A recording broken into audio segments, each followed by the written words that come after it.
Hello students, आज हम हिंदी में कक्षा 7 में विप्लव गायन कविता पढ़ेंगे।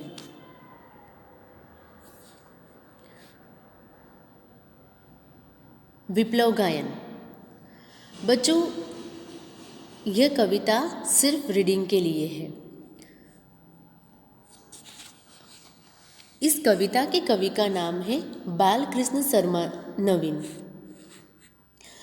इस कविता के द्वारा कवि विकास और गतिशीलता के मार्ग में रुकावट डालने वाली प्रवृत्तियों से संघर्ष करके विप्लव के माध्यम से परिवर्तन लाना चाहते हैं। तो बच्चों, आइए हम कविता देखते हैं। कवि कुछ ऐसी तान सुनाओ जिससे उथल पुथल मच जाए, एक हिलोर इधर से आए, एक हिलोर उधर से आए। कवि कुछ ऐसी तान सुनाओ जिससे उथल पुथल मच जाए, एक हिलोर इधर से आए, एक हिलोर उधर से आए। सावधान, मेरी वीणा में चिंगारियाँ आन बैठी है, टूटी है मिजराबे अंगुलियाँ दोनों मेरी ऐठी है। सावधान, मेरी वीणा में चिंगारियाँ आन बैठी है, टूटी है मिजराबे अंगुलियाँ दोनों मेरी ऐठी है। यहाँ पे मिजराबे यानी सितार बजाने का एक तरह का छलना। इन पंक्तियों में कवि कहना चाहते हैं कि विकास और गतिशीलता को अवरुद्ध करने वाली प्रवृत्तियों से संघर्ष किया जाए और नया सृजन किया जाए। कवि चाहते हैं कि आज नए प्रकारों के गीतों की आवश्यकता है, नई तान की ज़रूरत है। ऐसे गीत, ऐसी तान जो उथल पुथल मचा दे, यानी नए सृजन में सहायक हो। कवि की वीणा से भी अब मधुर स्वर नहीं निकलते, बल्कि चिंगारियाँ आकर बैठ गई है। अर्थात कवि भी विप्लव के माध्यम से परिवर्तन के इच्छुक है, इसलिए उनकी मिजराबे टूट गए हैं और उसकी अंगुलियों में भी ऐंठन है। भाव यह है कि कवि नए प्रकार के गीत गाना चाहते हैं जो समाज की विकृतियों को दूर करके जड़ता को समाप्त कर दे तथा समाज को नई दिशा की ओर प्रवृत्त कर सके।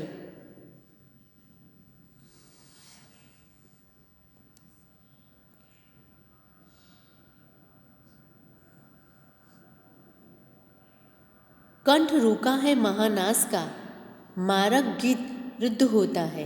आग लगेगी क्षण में हत्तल में, अब शुद्ध युद्ध होता है। झाड़ और झंकार दग्ध है इस ज्वलंत गायन के स्वर में। रुद्ध गीत की क्रुद्धतान है निकली मेरे अंतरतर से।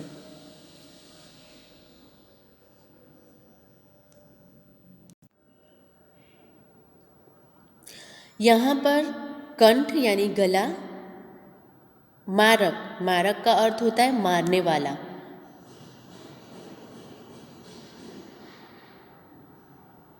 रुद्ध यानी कि रुकावट, शुद्ध यानी कि परेशान, दग्ध यानी जले हुए और ज्वलंत यानी कि स्पष्ट रूप से दिखाई देने वाला। तो बच्चों, इन पंक्तियों में कवि यह कह रहे हैं कि आज उनके हृदय से विप्लव गायन निकल रहा है।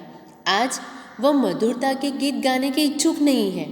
वह चाहते हैं कि आज विप्लव गायन गाया जाए, जिससे कि क्या हो, समाज की जीर्ण शीर्ण परंपराएं तथा जड़ता की प्रतीक बातें जलकर भस्म हो जाए और विकास को नई दिशा मिले। आज महानाश का कंठ रुका हुआ है, अब मारने वाला गीत रुक जाता है। कवि के विप्लव गायन से समाज की विकृतियाँ समाप्त होने लगी है तथा कवि के अंतर से रुके हुए गीत की क्रोध भरी तान निकल रही है। भाव यह है कि कवि आज ऐसी तान सुनाना चाहता है जो समाज को झकझोर दे और समाज के ढांचे में परिवर्तन ला सके। इसको मैं दोबारा रिपीट कर रही हूँ। इस कविता में कवि यह कहना चाह रहे हैं कि आज उनके हृदय से विप्लव गायन निकल रहा है। आज वो मधुरता के गीत गाने के इच्छुक नहीं है। वह चाहते हैं कि आज विप्लव गायन गाया जाए, जिससे क्या हो, समाज की जो भी परंपराएं तथा जड़ता की प्रतीक बातें क्या हो जाए, जलकर भस्म हो जाए और विकास को नई दिशा मिले। आज महानास का कंठ रुका हुआ है, अब मारने वाला गीत रुक जाता है। कवि के विप्लव गायन से समाज की विकृतियां समाप्त होने लगी है तथा कवि के अंतर से रुके हुए गीत की क्रोध भरी तान निकल रही है। भाव यही है कि कवि आज ऐसी तान सुनाना चाहता है जो समाज को झकझोर दे और समाज के ढांचे में परिवर्तन ला सके।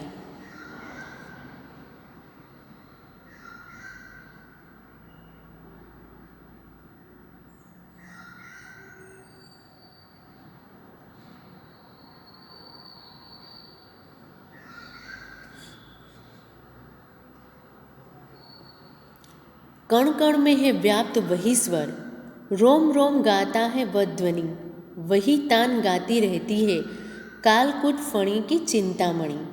आज देख आया हूँ जीवन के सब राज समझ आया हूँ, भ्रू विलास में महानास के पोषक सूत्र परख आया हूँ। कण कण में है व्याप्त वही स्वर, रोम रोम गाता है वह ध्वनि, वही तान गाती रहती है कालकूट फणी की चिंतामणि। आज देख आया हूँ जीवन के सब राज समझ आया हूँ, भ्रू विलास में महानास के पोषक सूत्र परख आया हूँ। यहाँ पर कालकूट का अर्थ होता है विष, चिंतामणि यानी कि कामनाओं को पूरी करने वाली कल्पित मणि, राज यानी कि रहस्य, भ्रू यानी कि त्योरी और पोषक यानी कि पालन करने वाला।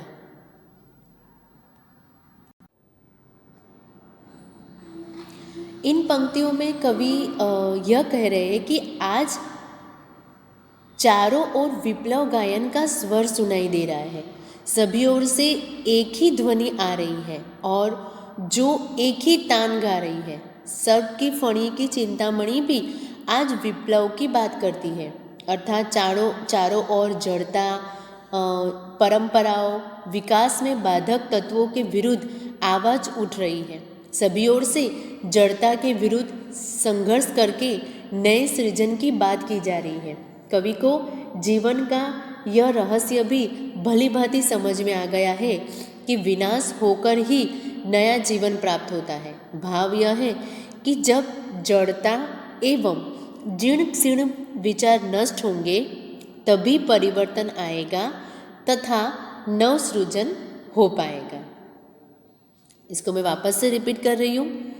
कवि इन पंक्तियों के माध्यम से यह स्पष्ट कर रहे हैं कि आज चारों ओर विप्लव गायन का स्वर सुनाई दे रहा है, सभी ओर से एक ही ध्वनि आ रही है जो एक ही तान गा रही है। सर्प की फणी की चिंतामणि भी आज विप्लव की बात करती है, अर्थात आज चारों ओर जड़ता, जीर्ण शीर्ण परंपराओं, विकास में बाधक तत्वों के विरुद्ध आवाज उठ रही है।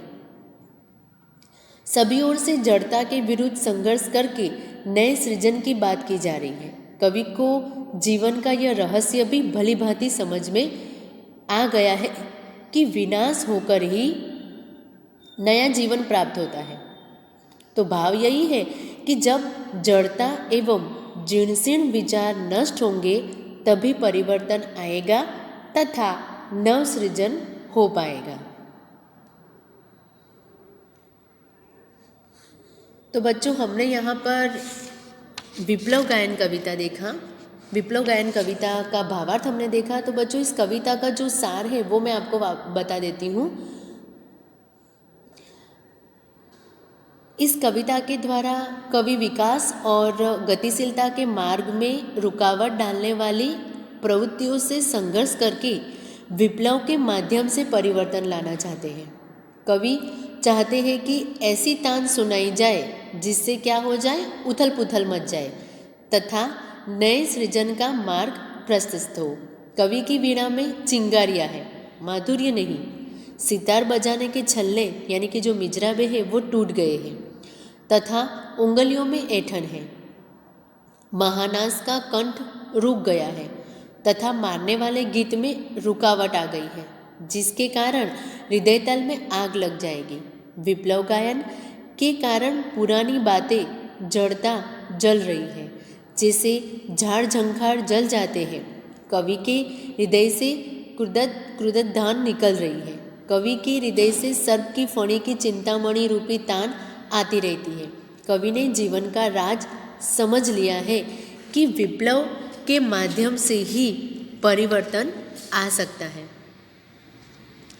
भाव यह है कि कवि परिवर्तन चाहते हैं, जड़ता को नष्ट करना चाहते हैं तथा इसके स्थान पर परिवर्तन की हिलोर लाना चाहते हैं। इसलिए वह नए प्रकार की कविता करके आह्वान कर रहे हैं तथा जनमन में आक्रोश एवं संघर्ष करने की प्रवृत्ति भर देना चाहते हैं।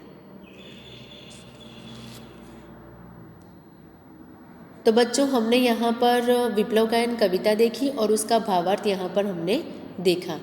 तो बच्चों, आज हम इतना ही देखेंगे। Thank you.